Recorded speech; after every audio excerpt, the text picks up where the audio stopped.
yote ambayo wabunge wamesema, haya yote ambayo Mheshimiwa Rais ameahidi, haya yote ambayo yameandikwa kwenye ilani, haya yote ambayo yameandikwa kwenye dira, hayawezi kutekelezwa kama nchi yetu siyo nchi ya amani. Kama amani imetoweka, hatuwezi kutekeleza mambo yote haya ya maendeleo. Nchi yetu isipokuwa, amani ikipotea kwenye nchi yetu, hatuwezi kupambana na umaskini. Amani ikipotea kwenye nchi yetu, hatuwezi kupambana na tatizo la kukosekana kwa ajira kwa vijana wetu wa Kitanzania. Amani ikitokea kwenye nchi yetu, hatuwezi kupambana na jambo la gharama ya maisha kupanda kwa wananchi wetu wa Tanzania. Hili jambo tunatakiwa tukubaliane wote wa Tanzania. Na mimi niwaambieni Watanzania wenzangu, tuamke. Nchi yetu imejaribiwa. Amesema vizuri mkuu wa mkoa hapa, nchi yetu imejaribiwa. Tuamke.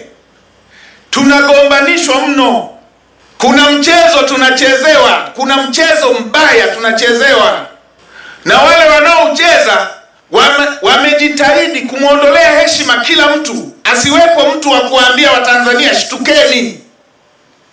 Kila mtu, wamebaki wao tu ndio Mungu wakamilifu, wanamuondolea heshima kila mtu. Amkeni Watanzania, kuna mchezo mbaya tunachezewa. Zimetokea vurugu.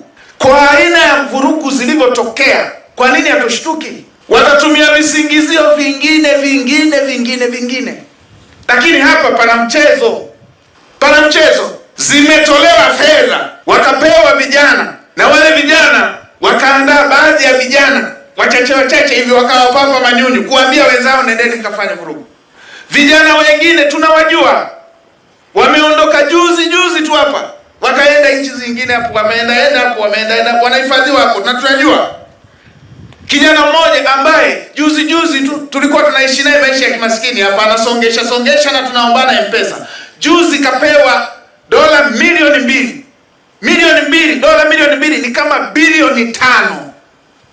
Kijana wa Tanzania, na katoka na maisha ya hapa ya Kitanzania. Sasa anabadili hoteli tu za kitalii. Aende Johannesburg, aende Nairobi, aende wapi.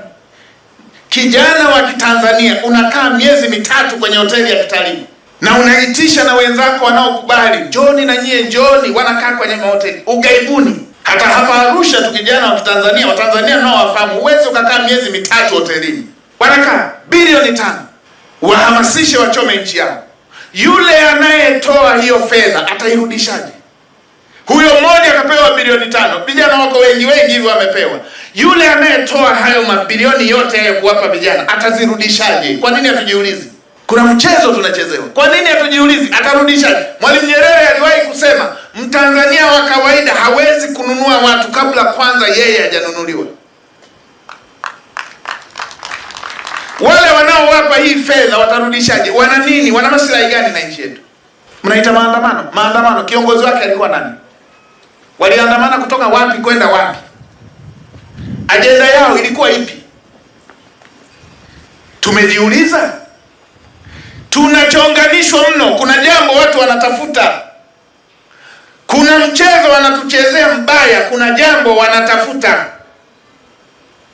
Mimi nimefuatilia hizi siasa za Kiafrika tangu niko sekondari. Nimeanza kufuatilia siasa hizi tangu niko sekondari. Najua hivi ndivyo wanafanyaga kwenye nchi yenye rasilimali. Nchi ikishagundua rasilimali, wanafanya mchezo wa aina hii.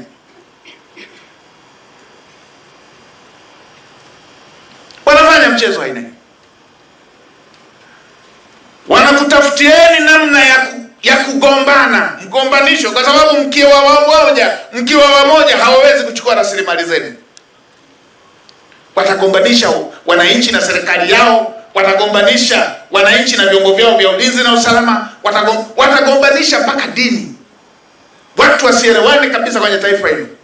Mwanzoni hapa watawapatieni vijana bilioni 5 kama hivi waliowapa, wakawapa wale, na wale wakatafuta viongozi wao mmoja kule, wanamwambia wewe nenda katafute huko na wewe nenda katafute huko, wanatafuta vijana twendeni, wanatafuta hivyo.